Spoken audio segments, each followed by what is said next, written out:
So, sabi natin, kung uh, the, wait lang kasi pinapapoint ako na itong ano ko eh. So, these are the, on the side, no, these are the coverage for the finals exam. We have CDN na lang and cancer, no. So, again, these are the general overview. We have your risk factors, pathogenesis, early signs and symptoms, and late signs and symptoms.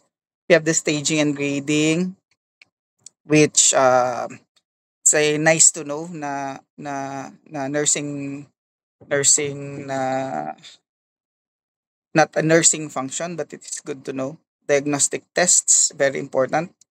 And syempre, our forever nursing management and forever the best forever the best management for cancer is surgery. Number one, lagi yan to number one, no? So it's your chemotherapy and your radiation. So easy. You have at least five very important medication when it comes to chemotherapy. So most of the time, silang lima lang naman ang laging lumalabas sa exams. Yung redundant na radiation therapy, you just have to understand too. Kasi we have what you call a targeted therapy. This is the best part ng radiation therapy because of the targeted therapy. Then you have your biotherapy, stem cell therapy focus on nursing interventions. Yeah.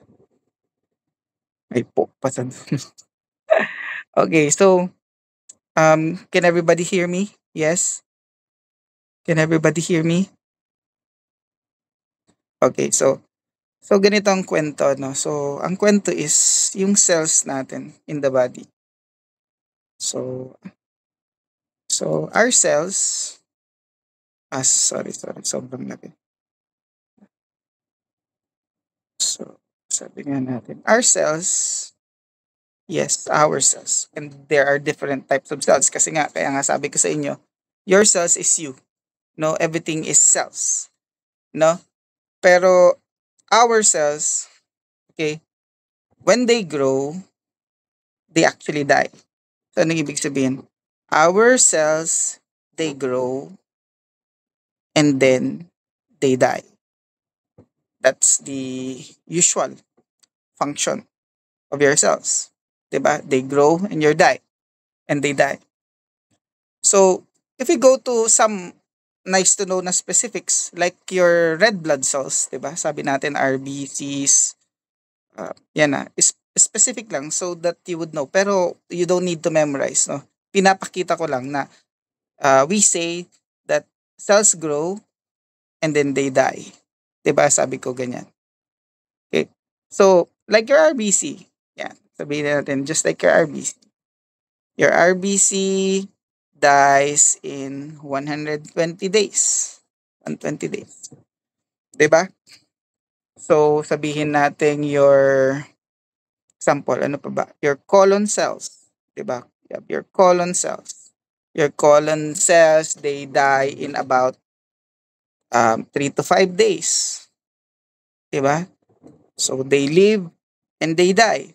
So, you have what you call your skin cells. Diba? Your skin cells. They grow, they die in 2 to 3 weeks.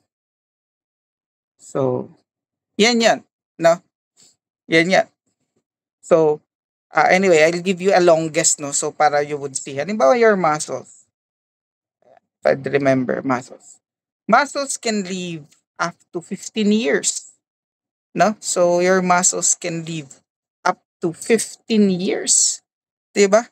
So, grabe yung tagal, no? Your fat cells can stay there for 70 years. O, diba? Before they die. Diba? So you see? Pero, the best thing about this is the word, they actually die. Tama? Give me a thumbs up and thumbs down if do you agree. That's the best thing about our cells, our normal cells. Okay, eto na si cancer cells. The worst thing about your cancer cells, okay, pero sana maging parang sabi nga sa ano, sa Twilight, 'di ba? If you will not die, that would be better, 'di ba? Mang-aswang na lang tayo, 'di ba? So, gano'n, 'di ba? So, how about your cancer cells, no? Yung cancer cells. Your cancers, they grow, they grow, okay? They grow, they grow. They don't die. They don't die. They are vampires, 'di ba? They don't die, 'di ba? They don't die. So you see, they don't die. So they grow and they grow, 'di ba? Kaya nga tingnan nyo guys, 'di ba? When you see, 'di ba, ito yung usual na take natin when we hear when we hear the topic or we talk about cancer.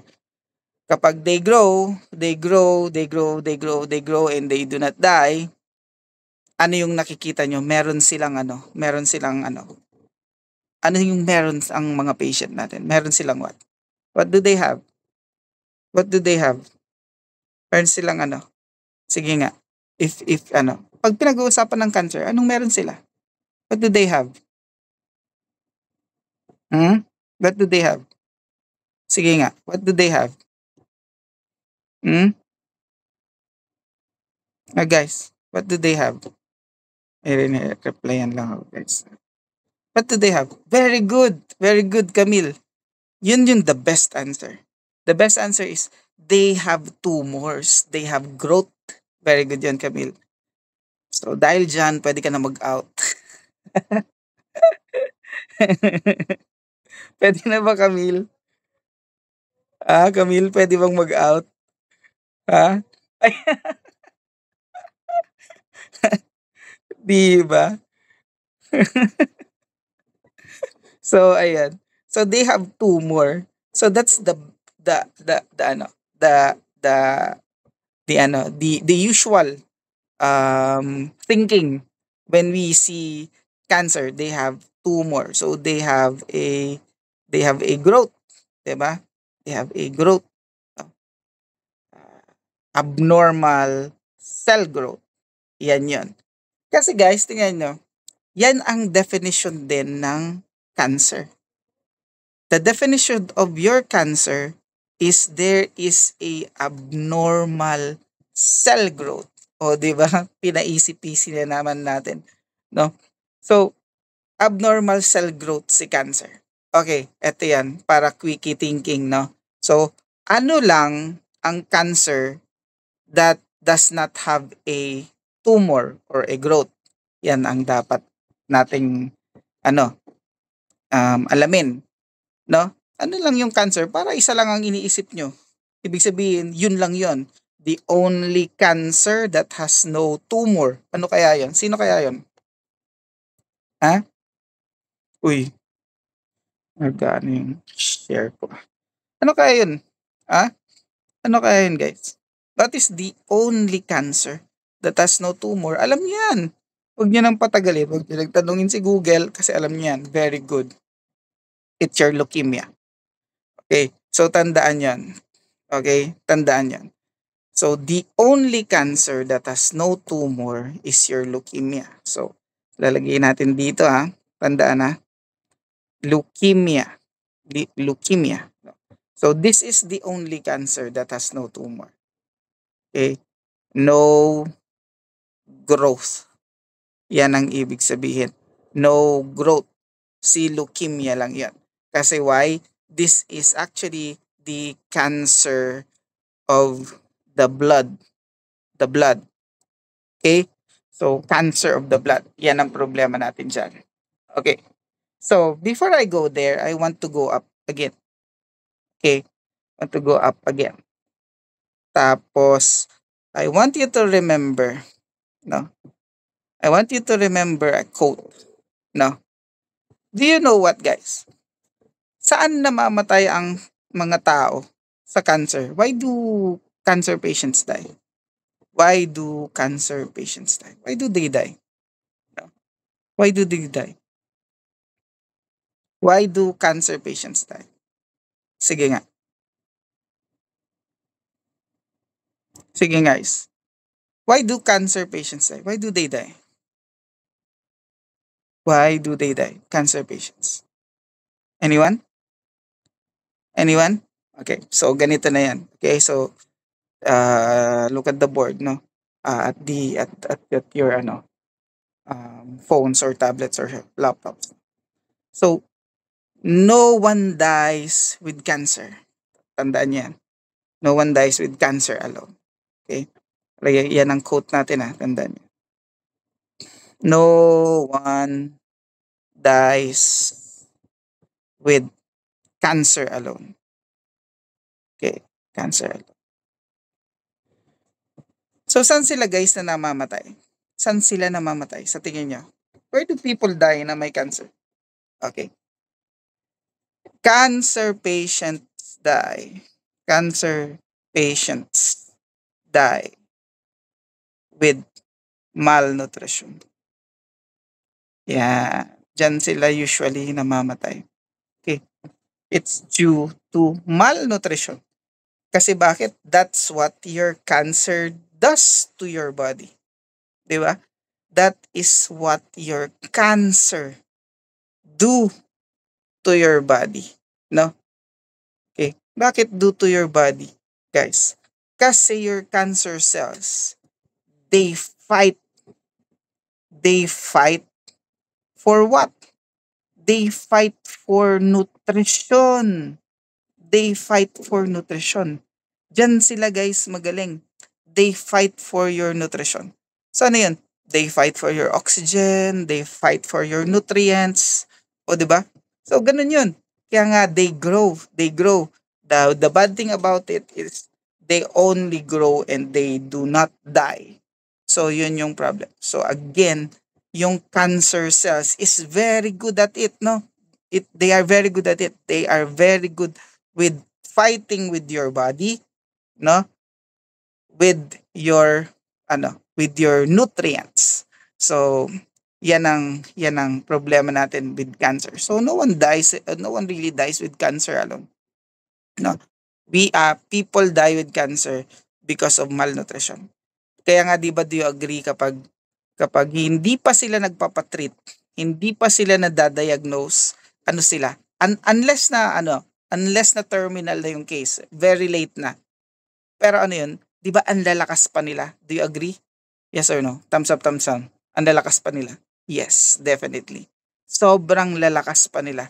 Tapos kung kailan sila magki-chemotherapy, kung kailan sila magra-radiation therapy, dun sila manghihina. Yes? 'Di ba? Do you agree? So tandaan niyo 'yan. Yun yung actual na concept ng cancer. Kaya pag tiningnan niyo siya as a whole, 'di ba? Cancer, malnutrition, you go weak, 'di ba? Cancer, 'di ba? Malnutrition, you go weak, 'di ba? Then you die. So actually, yun unless na walang treatment, 'di ba? Kaya yun yung una eh. Kapag walang treatment, tawag nito, unless it's very early, no? Anong ibig sabihin unless it's very early? Unless it's very early na nagkaroon sila ng cancer.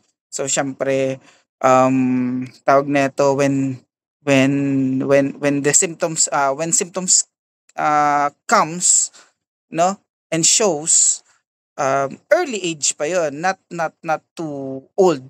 Kasi in general guys, pag tiningnan natin yung risk factors, okay, risk factor ng cancer, ano din to, it's a disease of the old people, again, mga thundercats and mga thunderbirds natin ulit, no?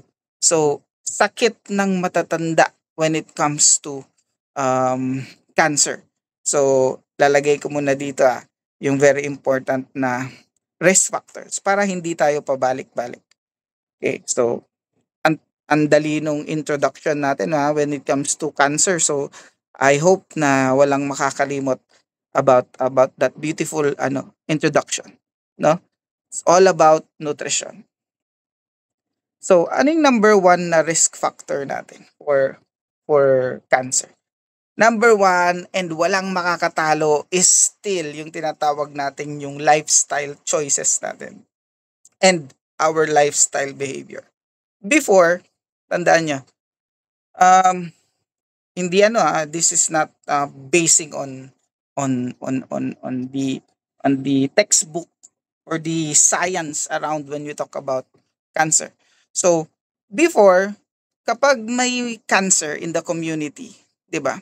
Pag may cancer is in the community, ang laging sinasabi, ay may namatay na cancer doon, si ano namatay sa cancer. Ay oo nga, bakit?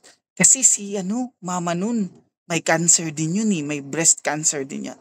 So, anong ibig sabihin nun? Before time, no? Pag sinabing cancer, it's more on talagang mainly, ang sinasabi ng mga tao is mainly genetics. Anong ibig sabihin? Namamana, no? Ganun ang sinasabi natin, namamana. Okay? Pero ngayon, mostly, hindi na. Kung ganun yung perspective before, ngayon hindi na. Kaya ang nakalagay na ngayon is ang pinaka first niyan is lifestyle and your behavior. No? So, you have your lifestyle and your behavior. No? So, behavior. Kasi number one ngayon, um, what's the most common that causes cancer? It's smoking. That's number one, no? So, lagay natin yan dyan. It's smoking that kills you, no? Smoking. So, alam nyo, smoking has a bigger risk, no? Kasi this contributes to many types of cancers, no?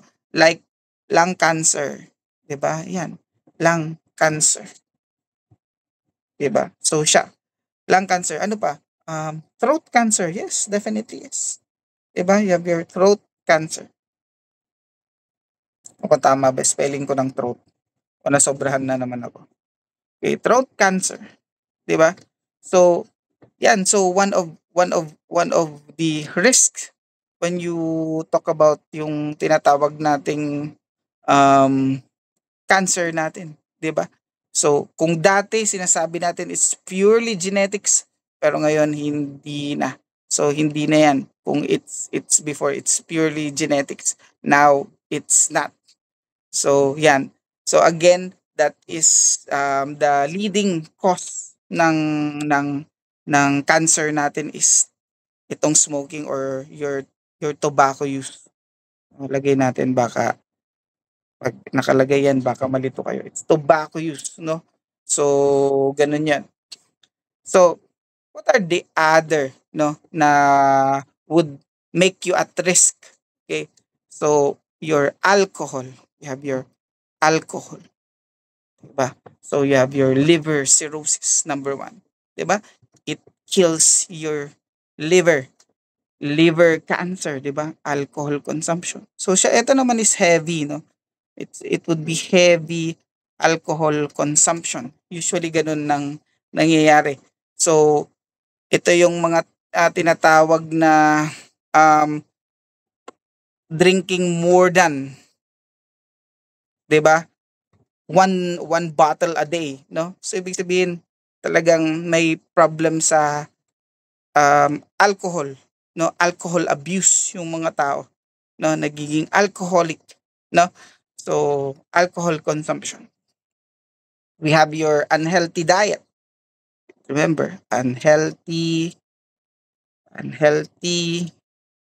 healthy diet. Yan, unhealthy diet.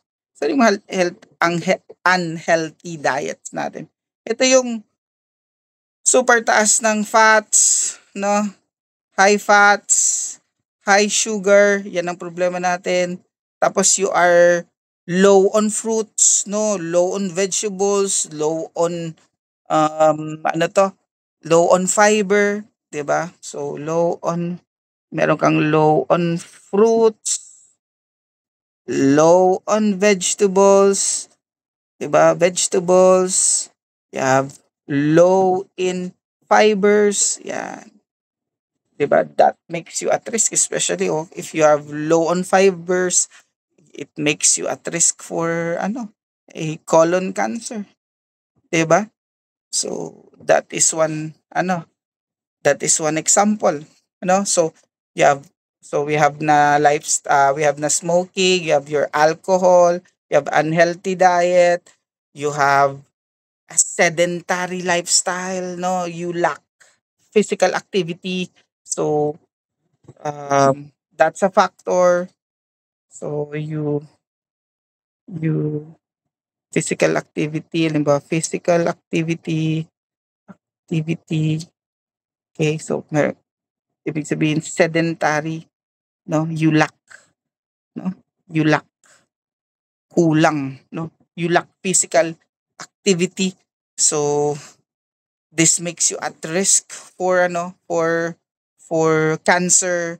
You have kasi pag you have you lack physical activity, then you consume too much fats, too much sugar, 'di ba? What happens to you? You become obese, 'di ba? Tama. Obesity. So BMI over, huwag niyong kakalimutan, 30 is obese. So tandaan na.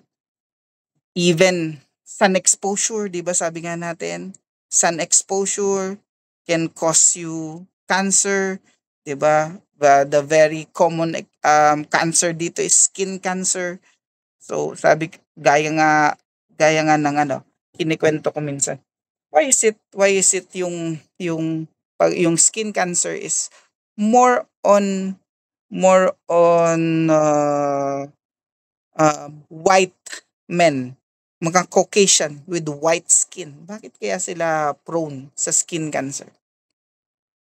Ba't hindi Asian? Ba't hindi African American pagdating sa skin cancer? No, bakit kaya? Ah?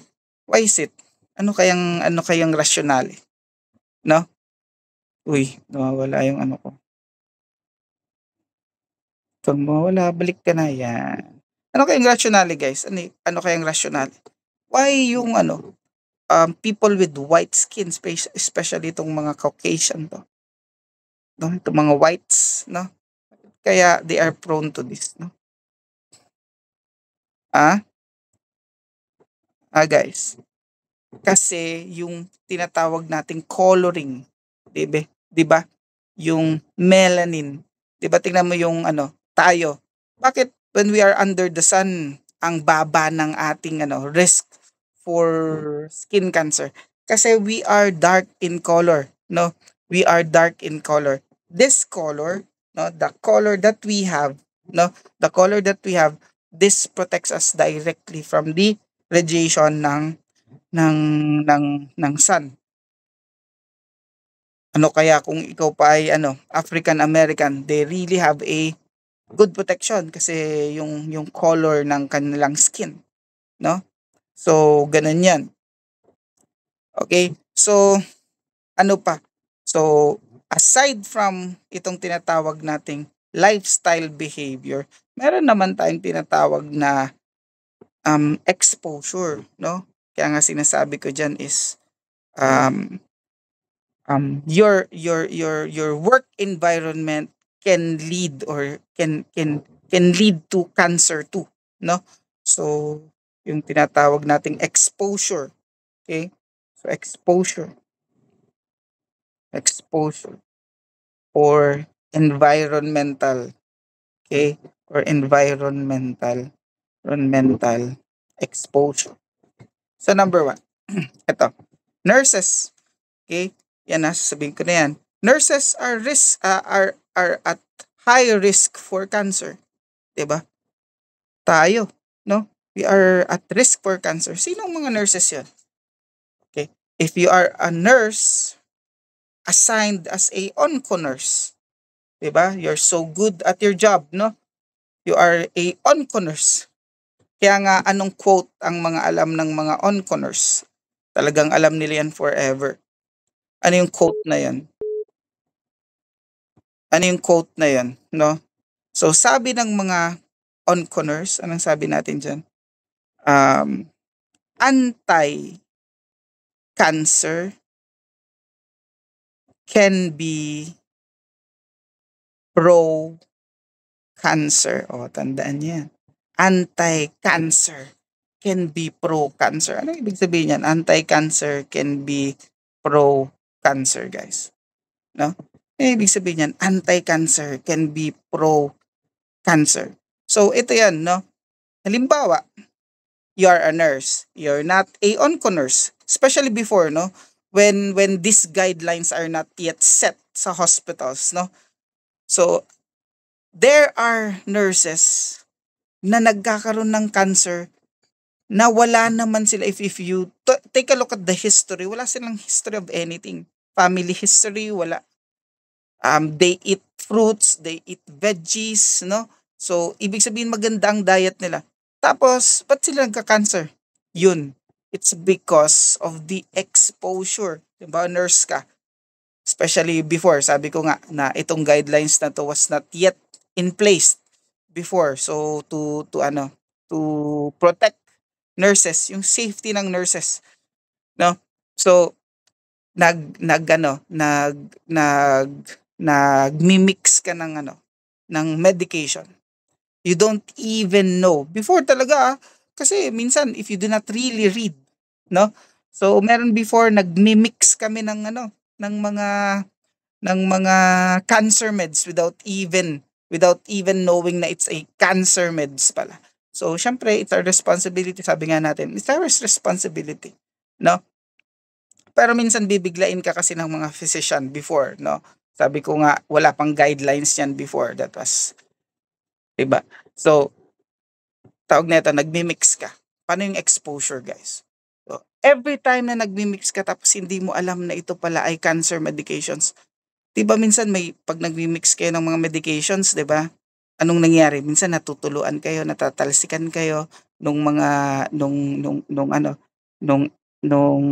solution, no? So, yun.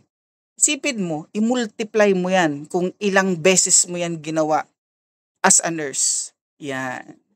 So, it makes you exposed, no? It makes you exposed to these medications, to these cytotoxic medications. So, anong nangyayari? Nagre-react yung katawan nyo. So, imbis na wala kang cancer, ngayon nagka-cancer ka. So, kala mo dahil anti-cancer siya, hindi ka magkaka-cancer. No. So, kaya yan, quote na yan is there, no? For us to remember. So, anti-cancer can be pro-cancer. Just like doon sa drugs nyo sa cardio. Anong sabi ko sa inyo? Anti-arrhythmics can be pro-arrhythmics kapag mali ang gamit. So, tandaan nyo yung mga quotes yan. That will actually help you. So, yan. So, nurses, kapag onco nurse. Ano pa?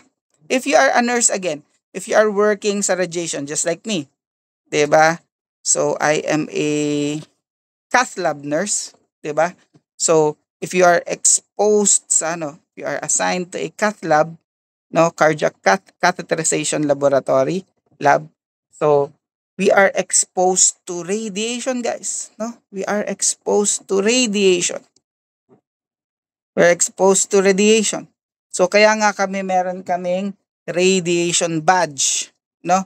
May tinatawag na radiation badge na you always wear every time. A radiation badge, no?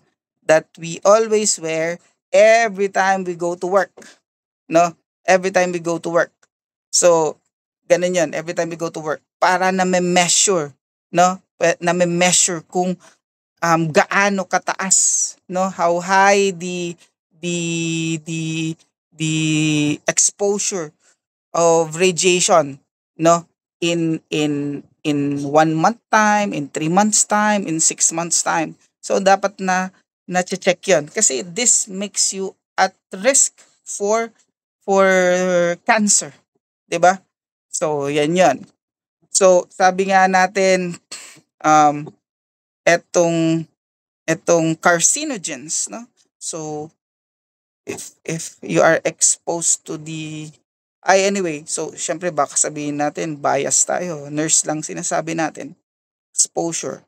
So how about How about minors, no? So halimbawa minors, no, yung mga nagtatrabaho sa minahan.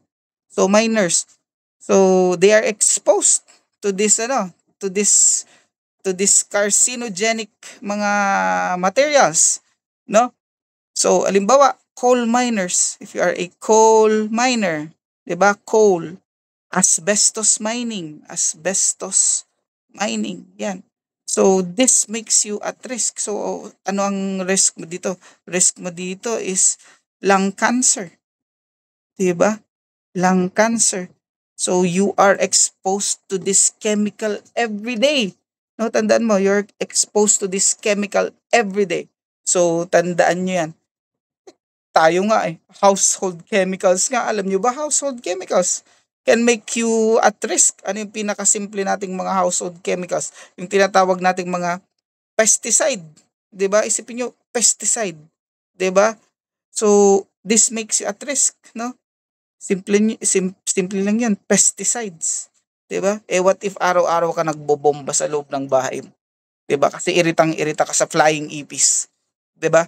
Kapag may mga flying ipis nagtatatakbo tayo, 'di ba? Habulin mo din siya, no? Tapos 'di ka lumalabas ng room mo or ng bahay, no? For mga a few minutes for the chemicals to settle down, 'di ba? So, ganun 'yan. So, it makes us at risk. So, ayan. So, you see it? So, tingnan niyo yung mga tingnan niyo yung mga risk factor. Ang dali-dali niya isipin, guys, no? So, ayan. You have your smoking, 'di ba? You have your alcohol, you have a bad diet, no? Lalo na high fats, high sugar. Yan. You don't do activities, 'di ba? You're obese, oh, too much exposure sa sun, no? Okay, tingnan mo yung environmental, sobrang dali lang kasi it's more on ano, it's more on the carcinogens, no? 'Di ba? Carcinogens, yung mga sunog na kinakain niyo, yung favorite niyo sa barbecue. 'Di ba? Sarap-sarap 'yun, yung mapait-pait na matamis-tamis kasi pag nilagay niyo sa suka. 'Di ba? Sarap, carcinogen. Sasabihin niyo pa, pasunog-sunugin po manong, gano'n, 'di ba? Sabihin natin, sunog-sunugin niyo po manong. Tama ba? Guys, sarap 'di ba? No? 'Di ba? Pinipili natin talaga yung sunog-sunog. Pag hindi sunog, hindi tayo masaya, 'di ba? So ano pa? So you have your genetics, no? Eto na 'yan. Wala tayong magagawa dito. It's genetics. Tatandaan. It's genetics. Wala tayong magagawa dito. And yung hereditary, no? Hereditary. So, huwag kakalimutan. So, eto na 'yon. Sinong papasok na dito? It's your family history, no? Family history. Kaya may kwento ako niyan eh. Kilala niyo naman siguro si Angelina Jolie, di ba? Yes? Yes? Thumbs up, thumbs down? Kilala niyo si Angelina Jolie, di ba? Si Angelina Jolie, nagpa-mastectomy. Partial mastectomy if I'd remember. So, I'm not sure pero you can again you can Google it. Kasi nga it's yung history niya sa breast cancer is yung grandmother and yung mother niya ata yun is both have breast cancer.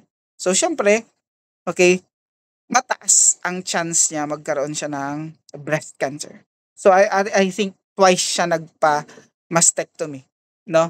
So ganun ang ginawa niya para mapababa niya yung risk niya for breast cancer. So ganun, 'di ba? So that's family history. So especially if yan yung mga meron is a very close biological relatives, no? So yun, it makes you at risk, very close biological relatives, no? So increases your risk. Okay? So genetic changes like kapag may mutations, no? Genetic changes kapag there is a mutations. Okay? So, ano yung sa mutation na yun? 'Di ba, ano yung mga palusot nyo kapag nag-a-absent kayo sa school? 'Di ba? Ano nga yan? Ano yung mga palusot nyo pag nag-a-absent kayo sa school, guys? Ano yung mga palusot nyo? Isa sa mga medical certificate nyo, meron kayong GERD. 'Di ba? Sabihin niyo, "May GERD ako kasi ma'am kaya nagpa-check up ako." Huwag niyo sasabihin wala pang nagpalusot sa inyo ng GERD. Ah, 'di ba? 'Di ba? Fatima, anong palusot mo 'pag nag-a-absent ka? Fatima, anong palusot ni Fatima 'pag nag-a-absent? Ah, 'di ba? So, anong palusot? So, 'yan nagje-GERD, 'di ba? Sasabihin ko niyan, "Magka-cancer ka sana." Joke lang. Bakit magka-cancer ka sana?